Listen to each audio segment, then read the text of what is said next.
देखिए share based payment आप जानते हैं कि आप किसी को शेयर के बेस पे पेमेंट करने वाले हो, यानी आप किसी को अपनी कंपनी के इक्विटी शेयर्स इशू करोगे कैश में पेमेंट करने के बजाय, या फिर आप किसी को बोलते हो कि ला भाई मैं तेरे को ये गुड्स मेरे को दे दे और इसके बदले मैं तुझे फ्यूचर में मेरी कंपनी के जो भी शेयर की प्राइस होगी उतना तुझे कैश पे कर दूंगा।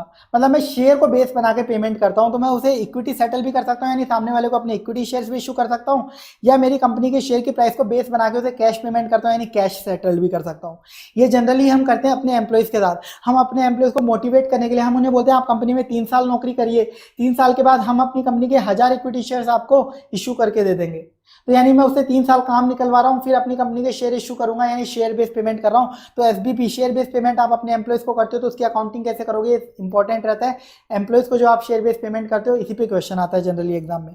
तो देख लो इसमें कुछ डेफिनेशन ध्यान रखनी होती है, वो मैं आपको बता रहा हूँ। एक तो ग्रांट डेट, ग्रांट डेट वो डेट जिस दिन आप अपना प्लान कम्युनिकेट करते हो एम्प्लॉयज़ को और अप्रूव हो जाता है। इसके बाद वेस्टिंग कंडीशन, जो आप कंडीशन लगाते हो एम्प्लॉयज़ के ऊपर जब आपको शेयर बेस्ड पेमेंट मिलेगा, वो कंडीशन आपने बोला 3 साल नौकरी करो, तो ये एक वेस्टिंग कंडीशन है। वेस्टिंग डेट, जिस दिन एम्प्लॉय कंडीशन फुलफिल कर देंगे, 3 साल जिस दिन एम्प्लॉय फुलफिल कर देगा उस दिन वेस्टिंग कंडीशन फुलफिल हो जाएगी, तो उस दिन जो डेट आएगी उसे बोलेंगे vesting date. Vesting period, grant date से लेकर वेस्टिंग डेट के बीच का पीरियड। एक्सरसाइज पीरियड, मैंने बोला कि 3 साल नौकरी करो, उसके बाद आपको मैं 1000 शेयर इशू कर दूंगा। आप 3 साल के बाद 2 साल के अंदर कभी भी एक्सरसाइज कर लेना। तो 3 साल के बाद जो 2 साल का पीरियड आएगा वो होगा एक्सरसाइज पीरियड। इसके बाद एक्सरसाइज प्राइस, मैं उन्हें बोलूंगा कि मेरे कंपनी के शेयर की देखो मार्केट में प्राइस है 100 रुपये, आपको मैं 3 साल बाद अगर आप कंपनी में रुकते हो ना तो मैं आपको 20 रुपये में ही शेयर दे दूंगा, हो सकता है मैं आपको फ्री में दे दूंगा। तो एक्सरसाइज प्राइस हो भी सकती है और जीरो भी हो सकती है। तो जनरली क्वेश्चन में आपको जीरो ही देखने को मिलेगी, कोई मेंशन नहीं होगा एक्सरसाइज प्राइस का जनरली। इसके बाद देखो फेयर वैल्यू जो लेंगे हम share based payment to employees की अकाउंटिंग के लिए हमें फेयर वैल्यू की जरूरत पड़ती है। तो इक्विटी सेटल्ड अगर शेयर बेस्ड पेमेंट होंगे तो आप fair value at grant date लोगे, और अगर कैश सेटल्ड हो शेयर बेस्ड पेमेंट होगे तो हम fair value at each balance sheet date लेते हैं। लॉजिक सब डिटेल्ड वाले वीडियो में कवर्ड है। अब देखिए हम अकाउंटिंग कैसे करेंगे, equity settle share based payment यानी ईसोप, जिन्हें हम ईसोप बोलते हैं, एम्प्लॉय स्टॉक ऑप्शन प्लान की। आप जो वेस्टिंग पीरियड है ना, वेस्टिंग पीरियड में over the period SLM basis से अकाउंटिंग करते हो। वेस्टिंग पीरियड में, एक्सरसाइज पीरियड में कोई अकाउंटिंग नहीं होगी, जो खर्चा रिकॉर्ड होगा वो वेस्टिंग पीरियड में रिकॉर्ड होगा। खर्चे की अकाउंटिंग आपको वेस्टिंग पीरियड में करनी है। कितना खर्चा रिकॉर्ड करोगे ड्यूरिंग द वेस्टिंग पीरियड आप, वो आप देख लीजिए। जो आप वेस्टिंग पीरियड में खर्चा रिकॉर्ड करोगे वो होगा, आप देख लीजिए कितने एम्प्लॉयज आपको लग रहा है कि कंडीशन फुलफिल कर देंगे। सबसे पहले वो देख लीजिए। मान लीजिए मैंने अपने एम्प्लॉयज़ को बोला 3 साल आपको कंपनी में नौकरी करनी है, फिर आपको मैं 100 शेयर्स पर एम्प्लॉय इशू कर दूंगा। तो 3 साल नौकरी करनी है, तो मेरे को लग रहा है कि 1000 एम्प्लॉयज़ थे कंपनी में, उसमें से 900 एम्प्लॉयज़ ही टिक पाएंगे, 100 एम्प्लॉय तो कंपनी छोड़ के चले जाएंगे 3 साल में। तो जितने एम्प्लॉयज़ आपको लग रहा है ना कंपनी में टिक जाएंगे वही लो। मल्टीप्लाई बाय ऑप्शन कितने दिए हैं हर एम्प्लॉय को, 100 शेयर देने की बात करिए, मल्टीप्लाई बाय ये तो मेरे हो गए टोटल नंबर ऑफ शेयर्स कितने इशू होंगे। अब एक की फेयर वैल्यू कितनी है, वो कौन सी लोगे आप, ग्रांट डेट वाली लोगे, क्योंकि ये इक्विटी सेटल्ड है इसोप है। तो ग्रांट डेट पे मान लो फेयर वैल्यू थी 50 रुपये, तो ये ले लोगे, हो गई total fair value of options. इसे हमें over the vesting period record करना है, यानी डिवाइड में आप रख दोगे टोटल वेस्टिंग पीरियड। अब इसमें आप ये हो गया खर्चा 1 साल का, ठीक है, हर साल कितना खर्चा रिकॉर्ड करना है, मल्टीप्लाई कर दो वेस्टिंग पीरियड कंप्लीट कितने हो चुके हैं टिल डेट। पहला साल है तो यही आपका आंसर आ जाएगा मल्टीप्लाई बाय 1, लेकिन अगर दूसरा साल है तो आप मल्टीप्लाई बाय 2 करोगे तो इससे पता चल जाएगा अभी तक टोटल खर्चा कितना रिकॉर्ड हो जाना चाहिए। ये आपको क्या मिल जाएगा, अभी तक टोटल कितना खर्चा रिकॉर्ड हो जाना चाहिए था। इसमें से आप लेस कर दोगे ऑलरेडी पिछले साल तक आपने कितना खर्चा इस ऑप का रिकॉर्ड कर चुके हो, तो आपको पता चल जाएगा करंट ईयर में कितना खर्चा रिकॉर्ड करना है। अब देखिए आप इसमें आगे, अगर अमाउंट नेगेटिव आता है, मान लो ये अमाउंट नेगेटिव आता है, इसका मतलब है कि हमें करंट ईयर में खर्चा रिकॉर्ड नहीं करना, रिवर्स करना है, ठीक है। आप ऐसे डरना मत कि नेगेटिव आ गया तो गलती कर दी, वो रिवर्स करना है फिर आपको। अब number of employees expected to fulfill the condition at each year end आप कैसे निकालोगे, तो उसके लिए टोटल नंबर ऑफ एम्प्लॉयज कितने हैं, कितने एम्प्लॉयज अभी तक एक्चुअल में कंपनी छोड़ के जा चुके, और उसमें से माइनस कर दो कितने एम्प्लॉयज आपको लग रहा है आने वाले सालों में कंपनी छोड़ के चले जाएंगे।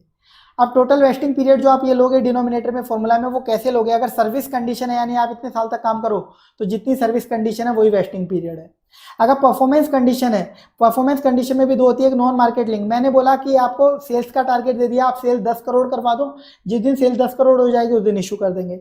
या मैंने अर्निंग्स का टारगेट दे दिया, आप प्रॉफिट 5 करोड़ क्रॉस करवा दो, जिस दिन 5 करोड़ क्रॉस होगा उस दिन दे देंगे। ऐसा कोई भी अगर मैं टारगेट देता हूँ जो कि मार्केट से लिंक नहीं है, कंपनी की परफॉर्मेंस से लिंक है, तो उस केस में टोटल वेस्टिंग पीरियड आप लोगे जो टाइम आपको लग रहा है कि एम्प्लॉयज अचीव करवा देंगे। मेरे को लग रहा है कि यार सेल्स है ना नेक्स्ट 2 साल के अंदर अचीव हो जाएगी 10 करोड़ की, यानी 2 साल आप वेस्टिंग पीरियड मान लोगे। अब मेरे को लग रहा है फर्स्ट ईयर के एंड में मान लो, फर्स्ट ईयर के एंड में लग रहा है यार 2 साल के अंदर नहीं होगी, अभी तो टोटल 3 साल लगेंगे, आने वाले 2 साल और लगेंगे, तो आपका एस्टिमेशन अगर चेंज होता है एट ईच ईयर एंड, तो आप रिवाइज एस्टिमेशन काम में लोगे टोटल वेस्टिंग पीरियड का हर साल के एंड में, उसको चेंज करते जाओगे। ठीक है, अब मान लीजिए मैंने सोचा था कि फाइनल 3 साल में मेरी सेल अचीव हो जाएगी, थर्ड ईयर एंड आया, सेल अचीव नहीं हुई टारगेट। अब मुझे समझ में आ गया कि मेरे एम्प्लॉयज़ कभी अचीव नहीं कर पाएंगे, तो अगर मेरे को लगता है कि कभी अचीव नहीं होगा टारगेट, तो मैं जितना भी खर्चा रिकॉर्ड करा था सारा का सारा रिवर्स कर दूंगा उस टाइम पे। ये होता है नॉन मार्केट लिंक। अगर मार्केट लिंक, मैंने बोला जिस भी दिन अपनी कंपनी की शेयर मार्केट में प्राइस 1000 रुपये क्रॉस कर जाएगी, जिस भी दिन अपनी कंपनी की शेयर मार्केट में प्राइस 1000 रुपये क्रॉस कर जाएगी एक शेयर की, उस दिन आपको ESOP इशू कर दूंगा, ऐसा मैंने बोला। ये होता है मार्केट लिंक। अपनी कंपनी की परफॉर्मेंस से कोई लेना देना नहीं है, मार्केट की परफॉर्मेंस से लेना देना है। तो इस केस में आपको जब लग रहा है कि ये एक्सपेक्टेशन जब लग रही है कि अचीवमेंट हो जाएगी, उतना पीरियड आप टोटल वेस्टिंग पीरियड में लोगे। मुझे लग रहा है 5 साल में मेरे शेयर की प्राइस हो जाएगी 1000 रुपये मार्केट में, तो उसको मैं वेस्टिंग पीरियड मान लूंगा। अब आपके एस्टिमेशन में अगर कोई चेंज आता है फ्यूचर में, तो आप उसे कंसिडर नहीं करते हो, ये आपको ध्यान रखना है। अगर आपने 5 साल सोचा था और उससे पहले अगर वो अचीव हो जाता है, तो आप जिस साल में वो अचीव हो जाएगा उसी साल में सारा खर्चा रिकॉर्ड कर लेना। लेकिन अगर एस्टिमेशन आपका लगता है कि और ज़्यादा टाइम लगेगा, वो आप इस केस में इग्नोर करते हो कंप्लीटली। लेकिन अगर ये वाला केस होता है तो वो एस्टिमेशन आपको इग्नोर नहीं करना, कंसिडर करना होता है। इसके सब रीजन डिटेल वाले वीडियो में बताए हुए हैं। अब देखिए जनरल एंट्री कैसे करोगे वो आप देख लो। ग्रांट डेट पे कोई एंट्री पास नहीं होती है, क्योंकि आपको ओवर द पीरियड खर्चा रिकॉर्ड करना है, यानी एट ईच ईयर एंड आप वेस्टिंग पीरियड में खर्चा रिकॉर्ड करोगे। तो वेस्टिंग पीरियड में खर्चा रिकॉर्ड करने के लिए employee benefit expense to SBP reserve बनेगा आपका। खर्चा P&L में चला गया, SBP रिजर्व आपका इक्विटी नेचर का है, क्योंकि शेयर इशू होने वाले हैं। खर्चा रिवर्स करना है तो एंट्री उल्टी हो जाएगी आपकी। इसके बाद देखिए ड्यूरिंग एक्सरसाइज पीरियड, जब एक्सरसाइज पीरियड होगा, एम्प्लॉयज एक्सरसाइज करेंगे तो क्या एंट्री पास होगी? बैंक डेबिट होगा अगर कोई एक्सरसाइज अमाउंट हम कलेक्ट कर रहे हैं तो। SBP रिजर्व डेबिट करके हम खत्म कर देंगे कैरिंग अमाउंट से। टू इक्विटी शेयर कैपिटल में कितना अमाउंट जाएगा? Number of shares multiply by face value. Securities premium में बैलेंसिंग फिगर जितना अमाउंट बच गया वो। कई बार ऐसा होगा क्वेश्चन में, मान लो एक्सरसाइज पीरियड में 900 एम्प्लॉयज थे, जो 900 एम्प्लॉयज बच गए, उसमें से केवल 800 एम्प्लॉयज ने एक्सरसाइज करा, 100 एम्प्लॉयज ने शेयर्स लिए ही नहीं। जो कंपनी दे रही थी ना उनको सस्ते भाव में, वो उन्होंने लिए नहीं। तो जिन्होंने शेयर्स लैप्स कर दिए एक्सरसाइज पीरियड में, उनसे रिलेटेड भी पैसा SBP रिजर्व में पड़ा होगा। उस पैसे को आपको रिटेन अर्निंग में ट्रांसफर करना पड़ेगा। कितना ट्रांसफर होगा? जितने एम्प्लॉयज ने शेयर एक्सरसाइज नहीं करे वो, मल्टीप्लाई बाय कितने ऑप्शंस पर एम्प्लॉय थे, multiply by fair value of option at grant date, इतना अमाउंट इनका रिटेन अर्निंग में चला जाएगा। समझ में आया? क्वेश्चन में मान लो आपको शेयर कैपिटल में नंबर ऑफ शेयर्स या फेस वैल्यू अवेलेबल नहीं है, तो सारा पैसा आप शेयर कैपिटल में डाल दोगे। सिक्योरिटीज प्रीमियम में बाइफरकेट करने की जरूरत नहीं है। ये होती है आपकी ESOP की अकाउंटिंग। इसके एक बार मैं सारे कंसेप्ट बता देता हूँ, छोटा सा चैप्टर है, फिर डायरेक्टली क्वेश्चन आपको रिवाइज करा दूंगा जो मोस्ट इंपॉर्टेंट वाले हैं। अब देखिए मॉडिफिकेशन अगर ESOP में आप करते हो तो उसकी अकाउंटिंग कैसे करोगे? मॉडिफिकेशन में मैं आपको एक केस बता रहा हूँ जो होता है जनरली।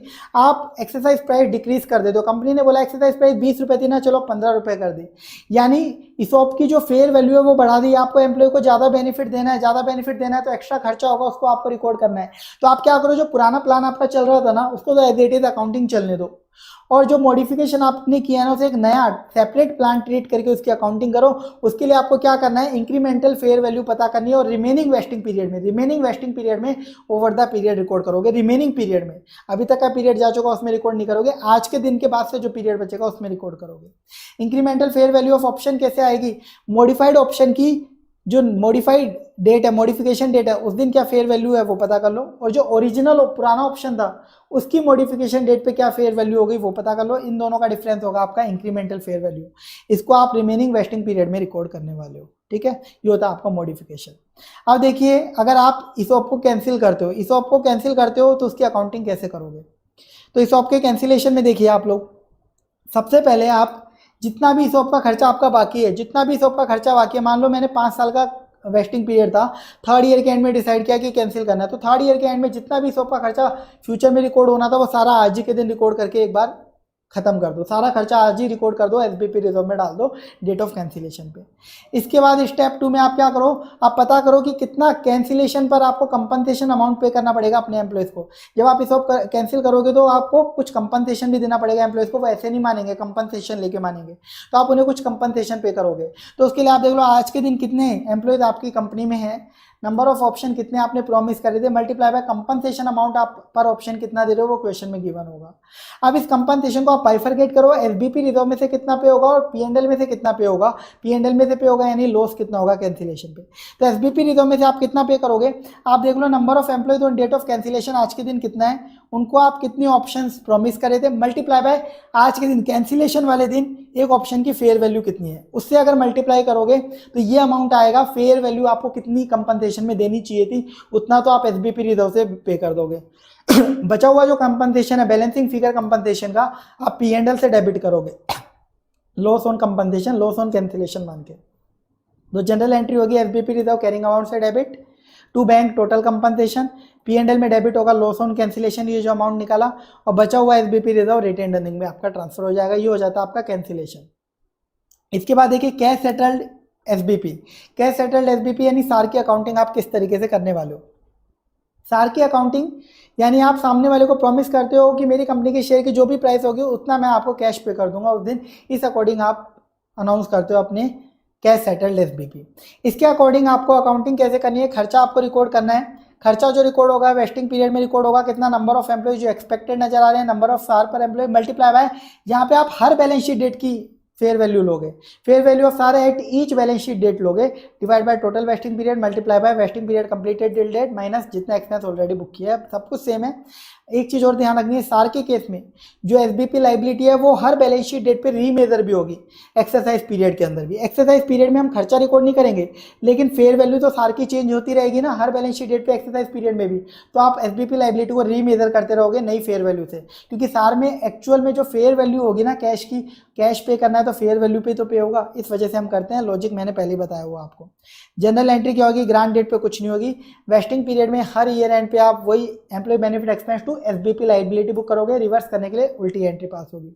एक्सरसाइज पीरियड में रीमेजरमेंट करना है तो सेम वही एक्सपेंस बुक करना है तो एक्सपेंस टू लाइबिलिटी, और रिवर्स करना है तो एसबीपी लाइबिलिटी टू एक्सपेंस।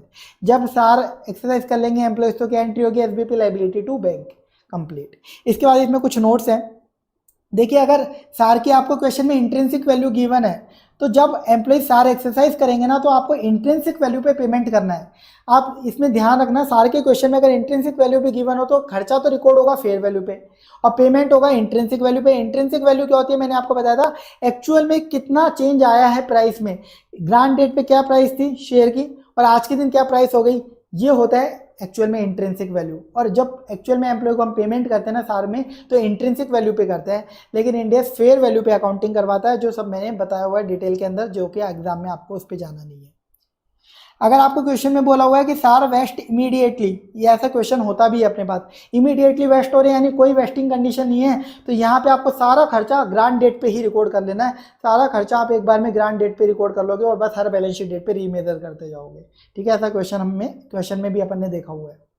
इसके बाद देखो सार में अगर मॉडिफिकेशन होता है, मॉडिफिकेशन कैसे होता है, आप वेस्टिंग पीरियड कम कर देते हो। तो मान लीजिए मेरे 5 साल का वेस्टिंग पीरियड था, सेकंड ईयर एंड में आके मैंने डिसाइड किया कि वेस्टिंग पीरियड 1 साल से कम कर रहा हूँ यानी टोटल 4 ईयर्स। तो सेकंड ईयर के लिए जब खर्चा निकालूंगा ना तो टोटल वेस्टिंग पीरियड में 4 ईयर्स ले लूंगा। ठीक है, जब मॉडिफिकेशन करूंगा ना उस ईयर में मैं टोटल वेस्टिंग पीरियड नया लेना चालू कर दूंगा उस ईयर से। ठीक है, और कुछ इसमें ज़्यादा है नहीं। Cash settled with equity alternative ये ज़्यादा काम का नहीं है, पिछले अटेम्प्ट में आ चुका है इसलिए फटाफट से बता रहा हूँ। देखो आपने दोनों ऑप्शन दे दिया, आप चाहो तो कैश में सेटलमेंट ले लेना और आप चाहो तो इक्विटी शेयर्स ले लेना। तो ऐसे केस में सबसे पहले आपको इसॉप कंपोनेंट, इक्विटी वाला कंपोनेंट निकाल लेना होता है। उसके लिए आप इसॉप कंपोनेंट की फेयर वैल्यू ग्रांट डेट की निकाल लेते हो। सभी एम्प्लॉइज अगर इक्विटी प्लान एक्सरसाइज करे तो उसमें से लेस कर देते हो। अगर सभी एम्प्लॉइज कैश प्लान एक्सरसाइज करे हो तो फेयर वैल्यू ऑफ सार क्या होगी ग्रांट डेट पे, वो आप ले लोगे तो इसॉप कंपोनेंट आपको मिल जाएगा। इस पे आप इसॉप वाली अकाउंटिंग लगा देना, यानी ओवर द पीरियड इसॉप का एक्सपेंस रिकॉर्ड करते जाना। सार की अकाउंटिंग आपको नॉर्मली करती रहनी रहेगी क्योंकि सार एक लाइबिलिटी कंपोनेंट है, जैसे आप सार की अकाउंटिंग करते हो वो भी करते जाना। तो जनरल एंट्री ग्रांट डेट पे कुछ नहीं होगी। वेस्टिंग पीरियड में आप एक तो सार की अकाउंटिंग करोगे और एक इसॉप की अकाउंटिंग करोगे, दोनों के लिए एंट्रियां पास होगी तो आप नेट एंट्री भी पास कर सकते हो। जब एम्प्लॉय सार एक्सरसाइज करेगा तो एसबीपी लाइबिलिटी टू बैंक हो जाएगा और इक्विटी वाला कंपोनेंट है वो रिटेन अर्निंग में चला जाएगा। लेकिन अगर एम्प्लॉय इसॉप एक्सरसाइज करेगा तो जो लाइबिलिटी कंपोनेंट है पहले उसको आप इक्विटी में ट्रांसफर करोगे कैरिंग अमाउंट पे, और फिर इक्विटी से आप इक्विटी शेयर कैपिटल इशू करोगे, बैलेंसिंग फिगर आप सिक्योरिटीज प्रीमियम में डाल दोगे, fair value of grant date minus face value का, और जो बच गया अमाउंट वो रिटेन अर्निंग में चला जाएगा। इसके बाद देखिए group share based payment plan, ये इंपॉर्टेंट है, इस पर क्वेश्चन आया नहीं है अभी तक और अच्छा खासा इस पे क्वेश्चन बन सकता है, तो ये एग्जाम में आ सकता है, तो ये मैं आपको करवाऊंगा अभी, एक बार देख लीजिए। इसमें क्या होता है, मान लीजिए मेरी एक सब्सिडी कंपनी है, मैं पेरेंट कंपनी हूँ, सब्सिडी कंपनी ने अपने एम्प्लॉयज़ को ESOP अनाउंस किया, सब्सिडी ने पेरेंट को अपनी एम्प्लॉयज़ को ESOP अनाउंस किया, लेकिन सब्सिडी अपने एम्प्लॉय से काम करवाएगी, उस ESOP में शेयर इशू कौन करेगा, पेरेंट। ESOP कौन दे रहा है, सब्सिडी, लेकिन शेयर इशू करेगा पेरेंट, तो इन्हें बोलते हैं group share based payment plan. अपने बेटे के लिए बाप शेयर इशू करके देगा अपने, तो इस केस में बाप यानी पेरेंट कंपनी क्या अकाउंटिंग करेगा, पेरेंट कंपनी क्या खर्चा रिकॉर्ड कर सकता है, नहीं, क्योंकि एम्प्लॉय सब्सिडी के सर्विस वो ले रहा है तो खर्चा वही रिकॉर्ड करेगा, तो मैं खर्चा रिकॉर्ड नहीं कर सकता, SBP रिजर्व मुझे बनाना पड़ेगा, तो खर्चे की जगह मैं डेबिट करूंगा इन्वेस्टमेंट इन सब्सिडी, मैं मान लूंगा मैंने उसमें इन्वेस्टमेंट कर दिया, और जब मैं शेयर इशू कर दूंगा SBP reserve to share capital और सिक्योरिटीज प्रीमियम जो एंट्री होती है। सब्सिडी कंपनी क्या अकाउंटिंग करेगी, खर्चा रिकॉर्ड करेगी, एम्प्लॉय बेनिफिट एक्सपेंस P&L, लेकिन क्या इसको शेयर इशू करना है तो टू SBP रिजर्व नहीं करेगी ये, इसको पैसा मिल गया पेरेंट से, एक तरीके से पेरेंट इसके लिए शेयर इशू कर रहा है तो ये बोलेगा मेरे को कैपिटल कंट्रीब्यूशन मिल गया पेरेंट से, तो टू कैपिटल कंट्रीब्यूशन इक्विटी में डाल देगा ये। अब ऐसे ही अगर मान लो सब्सिडी कंपनी अपने पेरेंट के ESOP के लिए शेयर इशू करती है, बेटा अपने बाप के लिए शेयर इशू करता है, तो उस केस में पेरेंट कंपनी क्या करेगी, खर्चा तो पेरेंट कंपनी रिकॉर्ड करेगी पर SBP रिजर्व नहीं बनाएगी, तो ये मान लेगी कि अपने बेटे से इसको डिविडेंड इनकम मिली है। और सब्सिडी कंपनी क्या दिखाएगी बुक्स में, खर्चा रिकॉर्ड नहीं कर सकती तो बोलेगी डिविडेंड डिस्ट्रीब्यूट किया है, लेकिन SBP रिजर्व तो बनाना पड़ेगा क्योंकि इसको शेयर इशू करने हैं, और SBP रिजर्व से बाद में शेयर इशू कर देगा। इसके बाद देखिए ये था share based payment to employees. इसके बाद share based payment to other parties, मान लो मैंने कोई मशीनरी खरीदी और उसके बदले फ्यूचर में बोला कि आपको शेयर इशू कर दूंगा मेरी कंपनी के, तो वो भी शेयर बेस्ड पेमेंट है, वो इसमें आएगा। तो ऐसे केस में आप अमाउंट जो होगा कितना रिकॉर्ड करोगे, जो PPE गुड्स और सर्विसेज आप एक्वायर कर रहे हो उसकी कितनी फेयर वैल्यू है उतने पे आप रिकॉर्ड करोगे। एंट्री क्या होगी, इक्विटी सेटल्ड का केस है तो PPE एक्सपेंस जो भी है debit to SBP reserve fair value of PPE वगैरह पे, और SBP रिजर्व से शेयर इशू हो जाएंगे। और कैश सेटल्ड है तो PP या expense account debit to SBP liability और SBP लाइबिलिटी टू बैंक। अगर मान लीजिए सर्विसेज, हम सर्विसेज रिसीव कर रहे हैं किसी से तो उसका पेमेंट करना, और सर्विसेज मंथली बेसिस पे रिसीव कर रहे हैं तो आपको हर मंथ अकाउंटिंग करनी है, तो हर मंथली आप ये एंट्री पास करोगे, expense account debit to SBP liability, expense to SBP reserve, तो वो कितना अमाउंट दिखाओगे monthly, total fair value of services को आप मंथली में डिवाइड कर लोगे, कितने मंथ ऑफ सर्विस हम ले रहे हैं, तो total fair value of service divide by number of month of service. एक ऐसा क्वेश्चन भी अपने पास जो अपन ने किया था, तो एक बार आप आ जाइए क्वेश्चन बैंक में ही।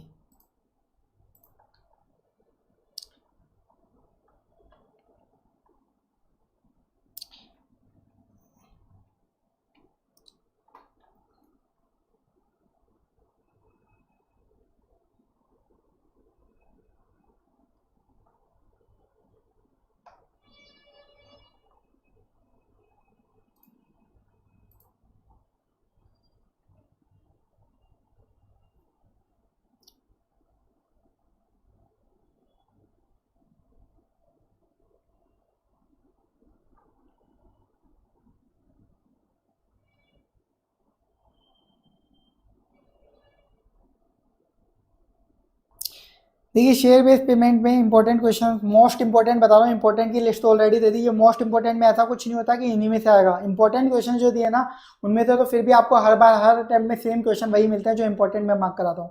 मोस्ट इंपॉर्टेंट जो मैं बताता हूँ उसमें बस ये है कि एक तरीके से तुक्का समझ लो, या फिर इनमें जिसमें सारे मेजर एडजस्टमेंट्स कवर हो रहे हैं वो क्वेश्चन उसमें कवर कर लेता हूँ, तो वो मोस्ट इंपॉर्टेंट होते हैं। तो ये तो इसलिए है कि भाई लास्ट में अब इन 3-4 दिन के अंदर आप केवल वो क्वेश्चन देख लो, ज़्यादा ना देख पाओ तो इसमें एक तो देखो ये वाला क्वेश्चन है आपका, ये क्वेश्चन मैं आपको रिवाइज करा देता हूँ, मोस्ट इंपॉर्टेंट।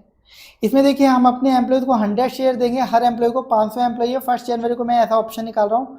इनको सर्विस में रहना पड़ेगा कब तक, first year if the companies earnings increase by 12%। मैं पहले साल ही शेयर्स इशू कर दूंगा अगर कंपनी की अर्निंग्स 12% से इंक्रीज हो गई।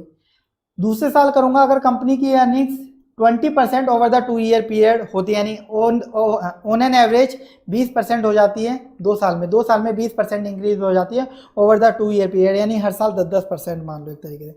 पहले साल में मान लो 12% का टारगेट मीट नहीं हुआ तो दूसरे साल के एंड में भी इशू कर दूंगा शेयर्स अगर over the 2 year period 20% earnings increase हो गई है। थर्ड ईयर में इशू करूंगा अगर कंपनी की earnings over the 3 year period 22% से इंक्रीज हो गई है, तो थर्ड ईयर के एंड में भी मैं इशू कर दूंगा। यानी मैंने परफॉर्मेंस लिंक्ड कंडीशन दी है, नॉन मार्केट वाली performance linked condition. Fair value पर शेयर एट ग्रांट डेट है 122, अर्निंग्स जो है फर्स्ट ईयर में 2001 में 10% से इंक्रीज हुई है। तो क्या बताओ फर्स्ट ईयर एंड में शेयर इशू होंगे, नहीं होंगे। And 29 employees left the organisation, the company expect that the shares will vest at the end of year 2002। देखो फर्स्ट ईयर एंड में आए तो हमें पता चला कि कंडीशन मीट नहीं हुई, तो कंपनी को लग रहा है सेकंड ईयर एंड में कंडीशन मीट हो जाएगी 20% वाली, तो सेकंड ईयर एंड में इशू हो जाएंगे। तो ये टोटल वेस्टिंग पीरियड हम लेंगे फर्स्ट ईयर एंड में अकाउंटिंग करते वक्त 2 साल का। ठीक है, 29 एम्प्लॉइज कंपनी छोड़ के जा चुके हैं। कंपनी को लग रहा है कि एडिशनल 31 एम्प्लॉइज और कंपनी छोड़ के चले जाएंगे अगले साल, यानी कंपनी में फिर टोटल 440 एम्प्लॉइज बचेंगे। तो उसके अकॉर्डिंग आपको अकाउंटिंग करनी है। Eight the end of 2002 second year end में आए तो सेकंड ईयर एंड में कंपनी की अर्निंग 18% से इंक्रीज हुई, जबकि टारगेट था 20%, यानी टारगेट मीट नहीं हुआ। और इस साल भी कंपनी के 29 एम्प्लॉइज और कंपनी की नौकरी छोड़ के चले गए। अब कंपनी को लग रहा है कि अगले साल 23 एम्प्लॉइज कंपनी की नौकरी छोड़ के चले जाएंगे, और जो टारगेट है वो अगले साल यानी थर्ड ईयर में मीट हो जाएगा। यानी सेकंड ईयर एंड में जब खर्चा निकालेंगे ना, तो टोटल वेस्टिंग पीरियड आप 3 साल ले लेंगे। मैंने बोला था आपको नॉन मार्केट लिंक्ड अगर परफॉर्मेंस कंडीशन होती है तो वेस्टिंग पीरियड जो है वो आप इंक्रीज करते जाते हो, वेस्टिंग पीरियड रिवाइज वाला यूज में लेते जाते हो। Eight the end of year 2003 third year के एंड में 21 एम्प्लॉइज और कंपनी छोड़ के चले गए, और कंपनी का जो टारगेट था वो मीट हो चुका है। आपको जनरल एंट्री पास करनी है हर साल की। ठीक है, आप देख लीजिए।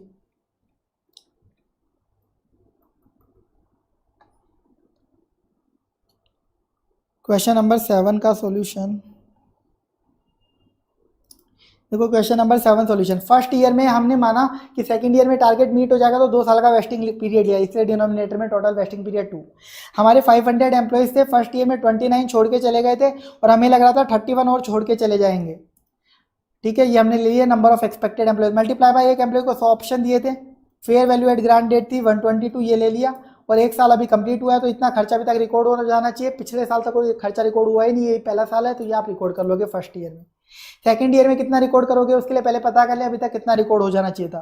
तो सेकंड ईयर में 500 एम्प्लॉय 29 पहले साल में छोड़ के चले गए थे, सेकंड ईयर में बोला हुआ है 29 और छोड़ के चले गए, और नेक्स्ट ईयर 23 जाएंगे ऐसा लग रहा है। ये आपने कर लिए 100 इंटू 122। अब सेकंड ईयर में भी टारगेट मीट नहीं हुआ, तो हमें लगा था कि थर्ड ईयर में मीट हो जाएगा, तो सेकंड ईयर एंड में हमने टोटल वेस्टिंग पीरियड 3 कर दिया। मल्टीप्लाई बाय करंट ईयर कौन सा है, सेकंड ईयर, तो 2 साल तक का खर्चा रिकॉर्ड हो जाना चाहिए इतना। पिछले साल हमने इतना रिकॉर्ड कर लिया था, तो ये ऑलरेडी रिसीव है, तो इतना खर्चा आप सेकंड ईयर में रिकॉर्ड करोगे। ये मैंने आपको क्लास में सारे सोल्यूशन लिखवा के करवाए हुए हैं, ये सोल्यूशन आप रेफर करना जो भी क्लास वाले स्टूडेंट्स हैं, तो आपको तुरंत समझ में आएगा, और एग्जाम में भी इसी तरीके से प्रेजेंट करना है। ये क्लास में भी बताया हुआ है, सिर्फ अमाउंट के फिगर्स के मार्क्स होते हैं, ना ही राइटिंग के मार्क्स होते हैं, ना ही पर्टिकुलर्स में क्या लिखा हुआ उसके मार्क्स होते हैं। शॉर्ट फॉर्म जैसे मैं लिख रहा हूँ ना वही आप बनाओ, ना ही कोई टेबल आपको बनानी है। ठीक है, जो भी सॉल्यूशन मैंने फाइनेंशियल इंस्ट्रूमेंट में दिखाया, इधर दिखाया, वही आपको लिख के आने हैं as it is. Third year में देखिए 500 एम्प्लॉइज पहले थे, 29 पहले साल में गए, 29 सेकंड ईयर में गए, और थर्ड ईयर में 21 चले गए। 3 साल का टोटल वेस्टिंग पीरियड था, थर्ड ईयर एंड कंप्लीट हो गया और टारगेट भी मीट हो गया। इतना खर्चा अभी तक रिकॉर्ड हो जाना चाहिए था। अभी तक टोटल खर्चा कितना रिकॉर्ड हो चुका, सेकंड ईयर में इतना हुआ था, फर्स्ट ईयर में इतना हुआ था, तो इनका टोटल कर लो, या फिर डायरेक्टली यहाँ से भी उठा सकते हो, सेकंड ईयर तक कितना हो जाना चाहिए था, वही है टोटल जो रिकॉर्ड हुआ है। तो ये खर्चा आपका थर्ड ईयर में आप रिकॉर्ड करोगे, बस एंट्री पास करते जाओ। फर्स्ट ईयर का खर्चा रिकॉर्ड किया, employee benefit 2 SBP reserve, second year में और थर्ड ईयर में। थर्ड ईयर में शेयर कैपिटल आप इशू कर दोगे, क्योंकि एक्सरसाइज कर लिया एम्प्लॉय ने, share based payment reserve to equity share capital. ना ही नंबर ऑफ शेयर्स बता रखे, नंबर ऑफ शेयर्स तो हमें पता है कितने इशू करने हैं, फेस वैल्यू हमें बता नहीं रखी है इस क्वेश्चन में, इसलिए हम सिक्योरिटीज प्रीमियम में बाइफरगेट नहीं कर सकते, इसलिए शेयर कैपिटल में डाल देंगे पूरा पैसा। ये क्वेश्चन आपका कंप्लीट हो जाता है यहीं पे। नेक्स्ट क्वेश्चन मैं आपको रिवाइज करा देता हूँ। क्वेश्चन नंबर देखो, ये जो क्वेश्चन 8 या क्वेश्चन 9 या क्वेश्चन 10, ये 3 क्वेश्चन है मॉडिफिकेशन से रिलेटेड। तीनों में तो कोई सा भी आ सकता है। मैंने आपको शायद इंपॉर्टेंट में 9 वाला मार्क कराया हुआ है, मैं एक बार 8 वाले क्वेश्चन से आपको प्रैक्टिस करवा देता हूँ, ये मोस्ट इंपॉर्टेंट है। ठीक है, मैं क्वेश्चन नंबर 8 की बात नहीं कर रहा, मॉडिफिकेशन मोस्ट इंपॉर्टेंट है। शेयर बेस्ड पेमेंट वाले इंडेक्स जो है, इसमें मॉडिफिकेशन वाला टॉपिक मोस्ट इंपॉर्टेंट है, बहुत टाइम हो गया इसे आए हुए, तो मोस्ट इंपॉर्टेंट है, इसे अच्छे से देख लेना। ठीक है, मोस्ट इंपॉर्टेंट क्वेश्चन ही मैं आपको बता रहा हूँ। तो देखो, मैंने 150 शेयर ऑप्शन दिए, 1000 एम्प्लॉइज को, 129 fair value at grant date है, 1 अप्रैल 2022 को दिया। 31 मार्च 2023 को शेयर की प्राइस गिरी, इस वजह से हमने जो ऑप्शन था उनको मॉडिफाई किया है। जो ओरिजिनल ऑप्शन था मेरा, fair value of original option modification date पे 50 है, जो रीप्राइस्ड यानी मॉडिफाइड ऑप्शन है उसकी फेयर वैल्यू मॉडिफिकेशन डेट पे 80 है। तो मॉडिफिकेशन की वजह से इंक्रीमेंटल फेयर वैल्यू कितनी आ गई, 80 माइनस 50, 30 आ गई है। इंक्रीमेंटल फेयर वैल्यू इन्होंने निकाल के भी दे रखी है 30। At the date of award यानी ग्रांट डेट पे मैनेजमेंट को लग रहा है कि 10% एम्प्लॉइज कंपनी छोड़ के चले जाएंगे, तीनों साल में मिलाकर टोटल ओवर द पीरियड, यानी 900 एम्प्लॉइज ही कंपनी में बचेंगे। ड्यूरिंग फाइनेंशियल ईयर 2023-24 यानी सेकेंड ईयर में पता चला कि कुछ ही एम्प्लॉइज कंपनी छोड़ के जाएंगे 5%, हमारा एस्टिमेट चेंज हो गया, हमें लग रहा है 5% एम्प्लॉय कंपनी छोड़ेंगे यानी 950 बचे रहेंगे। 31 मार्च 25 यानी थर्ड ईयर के एंड में एक्चुअल में 930 एम्प्लॉइज कंपनी में थे, उनमें शेयर वेस्ट हो चुके हैं, आपको जनरल एंट्रीज पास करनी है।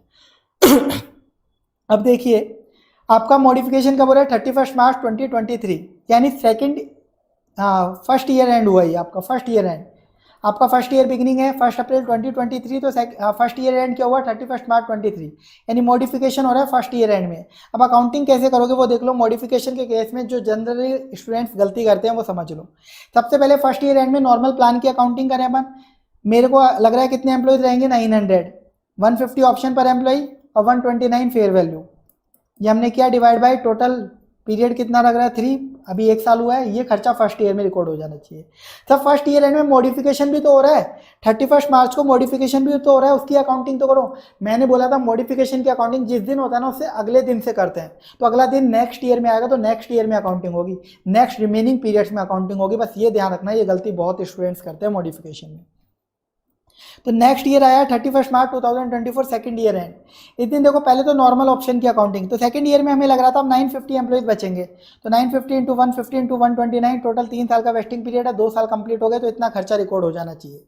इतना खर्चा तो ओरिजिनल प्लान पे रिकॉर्ड होना चाहिए। मॉडिफाइड प्लान उसे भी तो हम सेपरेट प्लान की तरह ट्रीट कर रहे हैं, उसका खर्चा भी तो निकालो।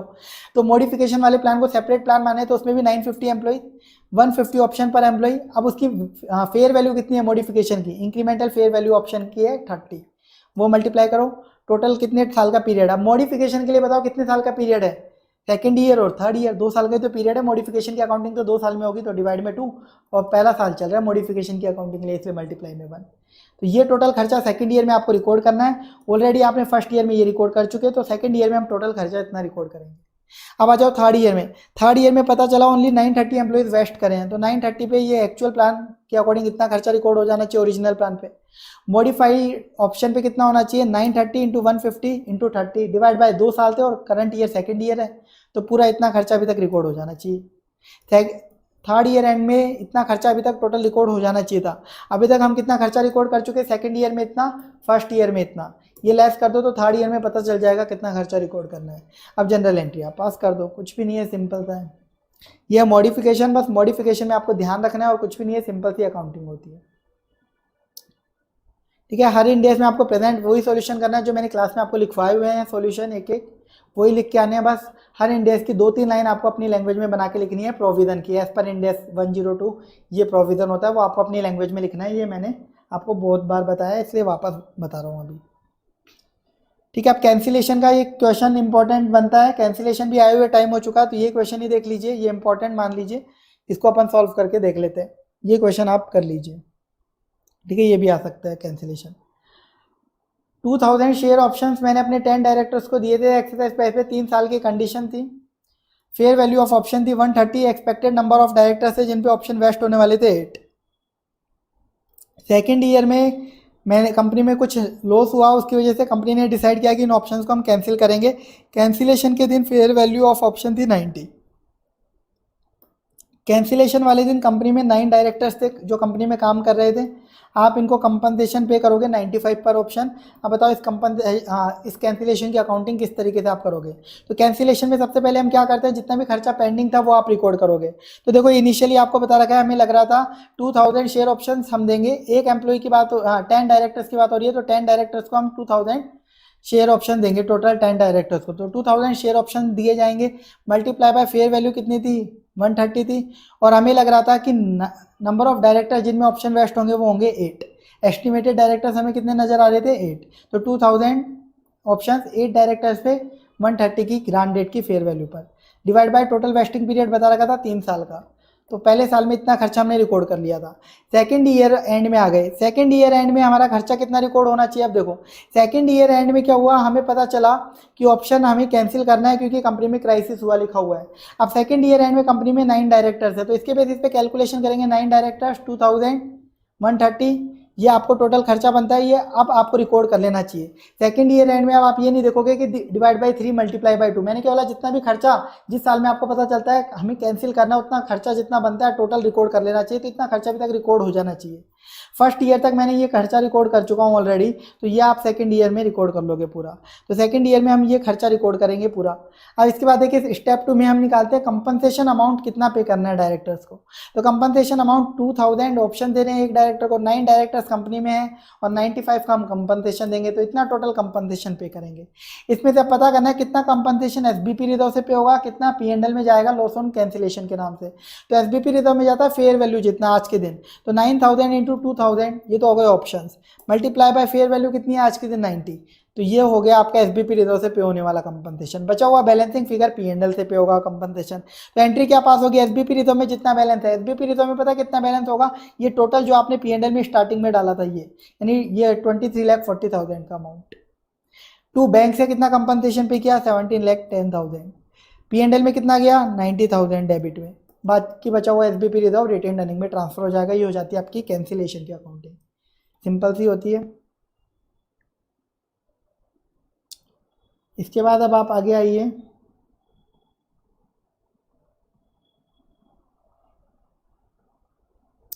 इसके बाद एक ये क्वेश्चन है, ये मोस्ट इंपॉर्टेंट है, या तो इस इंडेक्स में मॉडिफिकेशन का क्वेश्चन आ सकता है ईसॉप में, या फिर एक ये क्वेश्चन भी आ सकता है। ये आज तक आया नहीं है, बहुत अच्छा क्वेश्चन है, तो ये क्वेश्चन भी आपको अच्छे से कर लेना है। तो ये क्वेश्चन मैं आपको करवा देता हूँ क्योंकि ये आपको समझ में भी नहीं आएगा। देखो एक एंटिटी है जिसका फाइनेंशियल ईयर में वो अपने एम्प्लॉयज़ को सार ग्रांट करिए 1000 to each of its 40 employees 40 हैं, हर एक एम्प्लॉय को हम 1000 शेयर्स देंगे, सार देंगे मतलब शेयर्स के बेस में कैश देंगे। 1 जनवरी 2005 को अनाउंस किया है। इसके बाद लिखा हुआ है कि जो राइट्स है वो 31 दिसंबर 2006 को वेस्ट हो जाएंगे सारे के सारे, यानी 2 साल का पीरियड है। 1 जनवरी 2005 को अनाउंस किया, 31 दिसंबर 2006 को वेस्ट हो जाएंगे, 2 साल का वेस्टिंग पीरियड है और 2 साल का एक्सरसाइज पीरियड है। इनको एक्सरसाइज किया जा सकता है 2007 और 2008 में, 2 साल का एक्सरसाइज पीरियड है। मैनेजमेंट को लग रहा है ग्रांट डेट पे फेयर वैल्यू ऑफ सारा 11 और लग रहा है कि 10% एम्प्लॉइज कंपनी छोड़ देंगे टोटल 2 साल के अंदर। Fair value of SAR at each balance sheet date आपको बता रहा है कि बैलेंस शीट डेट है 31 दिसंबर आपकी। 10% ऑफ एम्प्लॉइज है ना 2006 से पहले कंपनी छोड़ के चले गए, वेस्टिंग पीरियड से पहले जितना कंपनी ने सोचा था। तो 31 दिसंबर 2007 पहला एक्सरसाइज पीरियड, जब इंट्रिंसिक वैल्यू सार की 10 थी, मैंने बोला था जब एक्सरसाइज होगा तो इंट्रिंसिक वैल्यू दे सकता है तो एक्चुअल पेमेंट उस पर किया जाएगा। तो उस दिन 6 एम्प्लॉइज ने ऑप्शन एक्सरसाइज कर लिया, आप उन्हें पेमेंट कर दोगे इंट्रिंसिक वैल्यू पे। रिमेनिंग जो 30 एम्प्लॉइज बचे उन्होंने नेक्स्ट एक्सरसाइज पीरियड यानी 2008 के एंड में, जब इंट्रिंसिक वैल्यू फेयर वैल्यू के बराबर थी, देखो 2008 में फेयर वैल्यू भी 12 है और इंट्रिंसिक भी 12 है, तब एक्सरसाइज करे तब उनको पेमेंट हुआ। आप बताओ कैसे रिकॉर्ड करोगे, जनरल एंट्री पास करनी है। देखो अब इसका सॉल्यूशन, अच्छा क्वेश्चन है ये। देखो इसके अंदर सबसे पहले आप खर्चा रिकॉर्ड करोगे, तो खर्चा जो रिकॉर्ड होगा फर्स्ट ईयर में, देखो सबसे पहले 40 एम्प्लॉइज हैं, आपको लग रहा है 10% छोड़ देंगे यानी 36 एम्प्लॉय बचेंगे, 40 इंटू 90%, हर एम्प्लॉय को 1000 सार दिए हैं। अब आप देखो फर्स्ट ईयर के एंड की first year balance sheet date की फेयर वैल्यू ऑफ सार, क्योंकि आप fair value of SAR at each balance sheet date लेते हो जो कि 12 है। टोटल वेस्टिंग पीरियड है 2, तो divide by 2 multiply by 1, first year में ये खर्चा रिकॉर्ड होगा। सेकंड ईयर में ये आप सेकंड ईयर के सार की फेयर वैल्यू ले लोगे, स्टॉप होता है तो ग्रांट डेट की फेयर वैल्यू लेते हो और सार में ईच बैलेंस शीट डेट की लेते हो। तो इतना खर्चा अभी तक रिकॉर्ड हो जाना चाहिए था, इतना हम रिकॉर्ड कर चुके हैं, तो ये आपका सेकंड ईयर में खर्चा रिकॉर्ड करोगे। अब आ जाओ आप एक्सरसाइज पीरियड में, यहाँ पे आपको स्पेशल अकाउंटिंग करनी है। नेक्स्ट ईयर आ गया ईयर 3, आपका एक्सरसाइज पीरियड है, वेस्टिंग पीरियड नहीं है, सारा खर्चा रिकॉर्ड हो चुका है। अब हमारी कंपनी में 10% एम्प्लॉइज कंपनी छोड़ के जा चुके हैं जितना हमने सोचा था, यानी 36 एम्प्लॉइज कंपनी में बचे हैं। तो 30 एम्प्लॉइज ने तो कुछ नहीं किया, लेकिन 2007 इस ईयर में 6 एम्प्लॉइज ने अपने ऑप्शन एक्सरसाइज कर लिए, सार का पैसा लेके चले गए। तो जो 30 एम्प्लॉइज ने एक्सरसाइज नहीं किया उनका खर्चा रिकॉर्ड हो जाना चाहिए, उनको रीमेजर करेंगे ना हम, उनको रीमेजर करेंगे, एक्सरसाइज पीरियड में भी सार रीमेजर होता है। तो 30 एम्प्लॉइज को 1000 ऑप्शन के अकॉर्डिंग रीमेजर करना है, किस वैल्यू से, फेयर वैल्यू ऑफ सार कितनी है 13, इससे रीमेजर कर लेंगे। प्लस जो 6 एम्प्लॉय जो एक्सरसाइज कर रहे हैं इनका खर्चा किस अकॉर्डिंग रिकॉर्ड करे थे, इनका भी फेयर वैल्यू पे करो, नहीं ये एक्सरसाइज करे तो एक्चुअल में पेमेंट इंट्रिंसिक वैल्यू पे लेके जाएंगे, तो अब इनका खर्चा इंट्रिंसिक वैल्यू से लेना पड़ेगा हमें। तो 6 एम्प्लॉय आज एक्सरसाइज कर रहे हैं तो ये इंट्रिंसिक वैल्यू है 10, इंट्रिंसिक वैल्यू है 10, इस पे इनको पेमेंट होगा आज के दिन। तो 6 इंटू 1000 इंटू 10 इस पे पेमेंट होगा। तो टोटल जो सार की लाइबिलिटी, सार की जो लाइबिलिटी बनती है आज के दिन तक इतनी होनी चाहिए। हमारी बुक्स में कितनी लाइबिलिटी रिकॉर्डेड है देख लो, 2 सालों में हमने रिकॉर्ड कर रखी है 2,88,000 की, तो यानी हमें लाइबिलिटी इतने से और बढ़ानी पड़ेगी। अब नेक्स्ट ईयर में आ जाइए, नेक्स्ट ईयर में बताओ कितने एम्प्लॉयज़ बच रहे हैं, अब 30 एम्प्लॉयज़, 1000 ऑप्शन। अब ये सारे के सारे इंट्रिंसिक वैल्यू पे एक्सरसाइज कर रहे हैं 12, जो कि फेयर वैल्यू के बराबर है, तो 12 से मल्टीप्लाई कर दो। इतना खर्चा आपकी बुक्स में आज के दिन इनका होना चाहिए, इन एम्प्लॉयज़ का, इन 30 एम्प्लॉयज़ का खर्चा। इन 30 एम्प्लॉयज़ से रिलेटेड ऑलरेडी कितना खर्चा बुकड है आपकी बुक्स में, तो आप बोलोगे सर ये पिछली बार तक 4,50,000 था, नहीं, इस 450 में इन 6 एम्प्लॉय का खर्चा भी था जो आप पे कर चुके हो। तो आप इसके लिए पता है क्या करोगे, या तो देख लो पहले साल में 216 रिकॉर्ड किया, सेकेंड ईयर में 72 रिकॉर्ड किया, थर्ड ईयर में 162 रिकॉर्ड किया। ये तो मेरे टोटल 36 एम्प्लॉय पे रिकॉर्डेड खर्चा है, जिसमें से 6 एम्प्लॉयज़ को मैं पेमेंट कर चुका हूँ, कितना, 6 × 1000 × 10, यानी 6 लाख का पेमेंट कर चुका हूँ, वो तो हटाओ, क्योंकि अब हमें देखना है 30 एम्प्लॉयज़ पे इतना रिकॉर्ड होना चाहिए और इतना ऑलरेडी रिकॉर्डेड है, तो मेरी लाइबिलिटी मेरे को इतने से बढ़ानी है, इतने से कम करनी है, मेरे को मेरी लाइबिलिटी इतने से गिरानी है, इतने से कम करनी है। समझ में आया? ये स्पेशल क्वेश्चन था इसलिए आपको बताया, इससे आपका सार का कंसेप्ट क्लियर हो जाएगा। तो सार का जो क्वेश्चन है वो ये वाला आने के चांसेस हो सकते हैं, बस अब हर साल आप एंट्री पास कर लो। एक फर्स्ट एक्सरसाइज पीरियड में आप पेमेंट करोगे उसकी एंट्री पास हो जाएगी, और सेकेंड एक्सरसाइज पीरियड में जो पेमेंट करोगे उसकी एंट्री पास हो जाएगी। फिर ये था आपका मोस्ट इंपॉर्टेंट क्वेश्चन एक। नेक्स्ट देखिए अब आप लोग,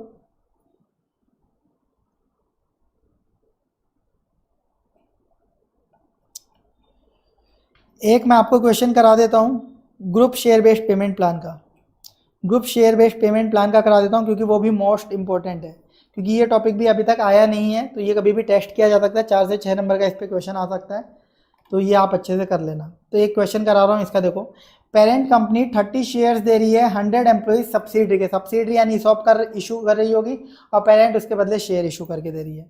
तो 30 शेयर्स पर एम्प्लॉय, टोटल 100 एम्प्लॉयज़ है, 3 साल की वेस्टिंग कंडीशन है, और आपको लग रहा है सारे एम्प्लॉयज़ ऑप्शन एक्सरसाइज कर लेंगे, कोई भी एम्प्लॉय ने एक्चुअल में कंपनी छोड़ी भी नहीं है थर्ड ईयर एंड तक।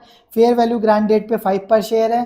कंपनी है यानी सब्सिडरी कंपनी ने रीइंबर्स करने का भी प्रॉमिस किया है। देखो जब ग्रुप शेयर बेस्ड प्लान होता है ना, उसमें अकाउंटिंग मैंने आपको बताई थी, पर कई बार क्या होता है पेरेंट सब्सिडरी जो भी दूसरी कंपनी उसके लिए शेयर इशू कर रही है, वो अपने पेरेंट या सब्सिडरी को कैश भी पे कर देता है कि लो थोड़ा बहुत कैश मैं दे देता हूँ आपको कंपनसेट करने के लिए, उसको भी आप जनरल एंट्री में इनकॉर्पोरेट कर लेते हो। यहाँ पे पेरेंट कंपनी अपनी सब्सिडरी के लिए शेयर इशू कर रही है ना, तो सब्सिडरी कंपनी अपनी पेरेंट को रीइंबर्स कर रही है कुछ कैश का अमाउंट, कितना 75% of the final expense recognised by company है।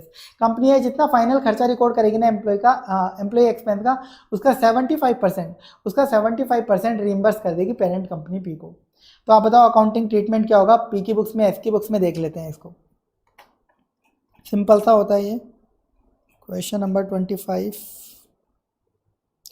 देखो एक्सपेंस कितना रिकॉर्ड होगा, हर साल सेम होगा क्योंकि एम्प्लॉय के एस्टिमेशन में कोई चेंज नहीं है, वही एम्प्लॉय रहेंगे। 100 एम्प्लॉयज हैं, 30 ऑप्शंस पर employee, fair value at grant date, total vesting period 3 years का है, तो पहले साल में 5000 का खर्चा रिकॉर्ड होगा। सेकंड ईयर तक 10,000 हो जाना चाहिए, 5000 हो चुका तो 5000 का होगा, और ऐसे थर्ड ईयर में भी 5000 का खर्चा बुक होगा। खर्चा बुक कौन करेगा? सब्सिडी, क्योंकि सब सब्सिडरी के हैं तो खर्चा तो बुक करेगी सब्सिडरी, लेकिन एसबीपी रिजर्व कौन बनाएगा? पेरेंट। अब देखो कैसे बनेगा वो सब आप समझ लो। तो सब्सिडरी खर्चा बुक करेगी 5000 का, एम्प्लॉय बेनिफिट एक्सपेंस 5000, और पेरेंट की बुक्स में देखो एसबीपी रिजर्व बनेगा 5000 का। हर साल सेम एंट्री होगी क्योंकि अमाउंट चेंज नहीं हो रहा है, तो तीनों साल में सेम एंट्री होगी, मैंने एक साथ लिखी हुई है। अब देखो क्या होगा, पेरेंट अपनी बुक्स में डेबिट क्या करेगा? बोलेगा मैंने सब्सिडरी में इन्वेस्टमेंट कर दिया, पूरा 5000 कर देता अगर उसे सब्सिडरी से कोई रिइंबर्समेंट नहीं मिलता तो, पर रिइंबर्समेंट भी मिल रहा है कितना? एक्सपेंस का 75%, तो बैंक डेबिट कर लो 5000 का 75%, हर साल मिलता जाएगा 75% एक्सपेंस का, बाकी बचा हुआ स्पेशल अकाउंट में चला जाएगा। ऐसे सब्सिडरी टू एसबीपी रिजर्व तो कर नहीं सकती, तो ये क्या करेगी? मेरे को कैपिटल कॉन्ट्रीब्यूशन मिला है पेरेंट से इक्विटी के नाम से, लेकिन इसने कुछ पे भी करा अपने पेरेंट को, तो वो बैंक कर देगी 75% 5000 का। ये हो गया आपका ग्रुप शेयर बेस्ड प्लान की अकाउंटिंग। ठीक है, ये आपका टॉपिक और क्वेश्चन कंप्लीट हो चुका है, मोस्ट इंपॉर्टेंट था ये, तो मैंने मोस्ट इंपॉर्टेंट टॉपिक और क्वेश्चन बता दिए। इसके अलावा ये जो share based payment to other parties होते हैं, इसमें आप ये वाला और एक ये 2 क्वेश्चन है, ये भी एक बार देख सकते हो। इन पे भी क्वेश्चन कभी पूछा नहीं गया, सिंपल से होते हैं, तो ये आप खुद से देख लेना। ठीक है।